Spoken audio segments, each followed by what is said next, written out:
السلام علیکم دوستانو دی یا حلیم وظیفه در سره شریک کوم سی اسم اعظم پکې موجود ده. یا حلیم دا دی الله پاک جل جلاله له نومانو څخه یو نوم مبارک نوم ده چې ډیر پر تاثیر او طاقتور نوم ده. د دې عمل در سره شریک کوم د دې وظیفه دوستانو د دې وظیفه چې هر چا وکړه په زندگی کې چې هر پریشانی دغه به الله تعالی حل کړي. او دا وظیفه کچیرې تاسو وکړئ فقر یاست له مسکنت سره مخ یاست غریبان یاست غواړئ مال و دولت الله پاک جل جلاله درته بې حسابه درکړي نو انشاءالله د دې وظیفې په کولو سره درکوي الله تعالی. دا یا حلیمو چې اسم اعظم پکې موجود د اسم اعظم ویل چې انسان اره دعا قبلوي. کم څوک چې اسم اعظم وظیفه وکړي او لغه نه بعد چې دعا وکړي مستجاب الدعوت ګرځي، یعنی دعا یې فورا په هغه وخت په هغه ساعت کې قبليږي. او دعا کې چې دی څه غواړي؟ رزق غواړي، له پریشانیانو څخه خلاصون غواړي، مصیبتو څخه خلاصون غواړي، مشکلات ختمول غواړي، په دنیا کې کامیابی ترقی غواړي او مقصد د پغه مقصد کې پوره کېدل غواړي، یو حاجت پوره کول غواړي. د هر څه لپاره چې دعا وکړي فورا یا الله تعالی دعا قبلوي، ځکه چې د اسم اعظم دا خاصیت ده، دا خصوصیت ده. په اسم اعظم کې دا خصوصیت پروت چې د انسان دعا زر قبلوي او د انسان دعا ډیره زر تر عرش رسیږي او الله پاک جل جلاله ته ډیره زر رسیږي او الله تعالی ډیره زر د انسان دعا دغه اسم اعظم د الله پاک جل جلاله طرف ته وړي او الله تعالی فورا قبلوي. دوستانو دا اسم اعظم د یا حلیمو الله پاک جل جلاله ډیر بردبار ده،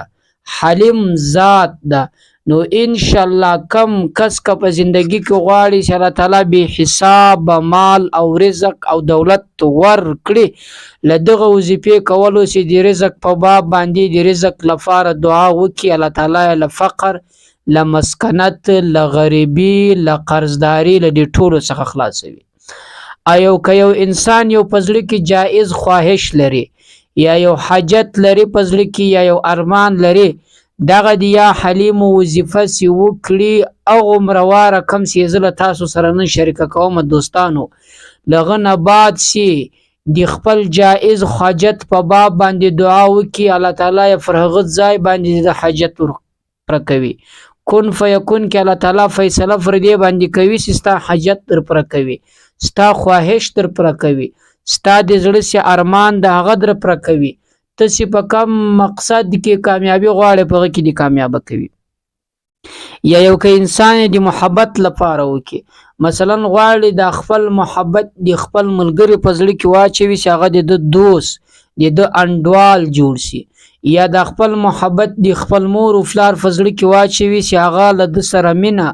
او محبت زیات وکړي، یا دغه سیبل د ملګری د دوست وي د انډوال وي او دی غواړي دغه وزړه ته به انتها زیات محبت واچوي او هغه د ځان محبوب جوړ کړي. یا داسې مثلا ښځه د خاوند وزړه ته محبت اچوي، خاوند د ښځې وزړه ته محبت اچول غواړي، یو له بله محبت کول زیاتول غواړي، نو دغه وظیفې ورد چې وکړي د دې وظیفې عمل وکړي، لغه نه بعد به الله پاک جل جلاله د دوی تر مابین مینه او محبت پیدا کړي. نو دوستانو بل دغه هر حاجت بل دغه هر څه چې تاسو په زړه کې وي دغه لپاره وکړي الله تعالی قبلوي، ځکه چې الله تعالی د انسان مهنت هیڅ کله نه ردوي او الله پاک جل جلاله خپل بنده خالی لاس نه ردوي. دوستانو وظیفه در سره شریک کوم، د وظیفه طریقه درته کوم، د محبت طریقه هم درته کوم او د رزق د ډیرېدو طریقه هم درته کوم. مثلا چې د رزق لپاره یو حاجت وي، د حاجت لپاره یوازې دغه طریقه هم درته کوم. که غواړئ د مینې او محبت لپاره کوئ نو یو خړونکی شی به راواخلئ مخته به کېږدئ او دا وظیفه به ورباندې شروع کړئ په ښه عاجزي او خاکساري سره او داس وکړئ په اوداسه سره. په اوداسه سره دا وظیفه شروع کړئ، مخ پر قبله باندې کېنئ او دا وظیفه وایاست، په سر کې یو درود شریف وایاست، لغه نه بعد 1500 واره یا حلیمو یا حلیمو یا حلیمو، لغه نه بعد چې 1500 واره پر کې لغه نه بعد بیا درود شریف وایس پر دې خورون کې شی باندې څه خورل کیږي کوبوي چای وي دغه څه بل څه د خوراک شی او فروټ وي سهار څه وي فرغه جوف کی هغه چاته ورکی پغه چا باندې وخوري کم شي ته سي د ځان محبوب جوړول غواړي او د رزق لپاره کوي دوستانو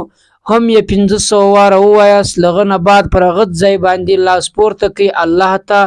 د رزق لپاره رزق غوښتل الله پاک جل جلاله سو غواړي الله تعالی واستاسو دعا قبول کړي رزق او مال او دولت بدر کې او لقرض څخه الله تعالی خلاص کړي یا یو بل حاجت پزړه کې لري یا یو بل خواهش پزړه کې لري هغه پوره کول غواړي نو طریقه دا د زر واره بدا توري وایس یا حلیم په سر او فای کې یو درود شریف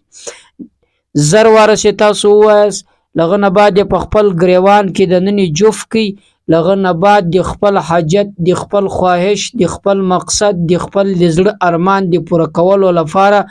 الله تعالی سپورت کوي چې الله دا خواهش می پزړه کې دا حاجت لرم جائز حاجت ته یا الله په دې کې تزما کومک او نصرت وکي یا الله دا حاجت زما را پرکې نو ان شاء الله دوستانو د دې درو هر عمل لپاره ستاسو وکي ډیر پر تاثیر او طاقتور عمل دا ان شاء الله دغه وظیفه به تاثیر پر هغه ځای باندې کوي ځکه چې اسم اعظم پکې موجود ده نو دوستانو دا ودی او حلیم وظیفه تاسو سره می شریک کړل خدای دې وکړي چې تاسو په دې وظیفه باندې عمل وکړئ له نور ملګرو سره هم شریک کړئ نو الله تعالی مو خوشاله او آباد لره تر بلې وظیفې پورې د خدای فامان السلام علیکم ورحمت الله وبرکاته